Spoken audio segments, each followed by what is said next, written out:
जसले बालेन्सालाई American agency Lucifer यो भनेर नाम चिनाएका थिए नि, चिनाउने ग्रुपभित्रका थिए नि। देख्नुभयो नि हिजोको संसदको शपथ लिँदै गर्दा को रहेछ त वास्तविक अमेरिकन त्यो एजेन्सी, नेपाल र अमेरिकाको एजेन्सी को रहेछ देख्नुभयो, चिन्नुभयो?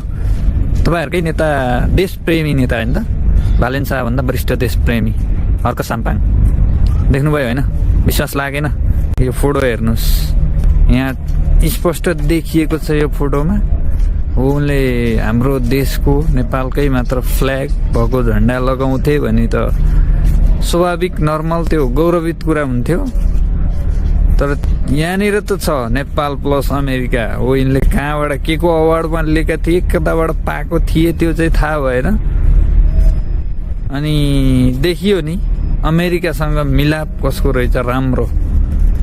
सायद बालेनसँग यो नभएर लगाएनन् या त भएर पनि लगाएनन्, छैन त्यो चाहिँ थाहा भएन।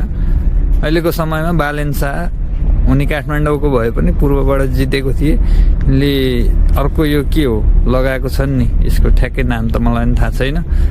त्यसरी लगाउनु पर्यो नि त आफ्नो क्षेत्रको। हो हर्क साम्पाङले त्यो राम्रै ठाउँमा पाएको थिए भने पनि आजको त्यो दिनलाई राख्न सक्थे के, नलगाउन सक्थे।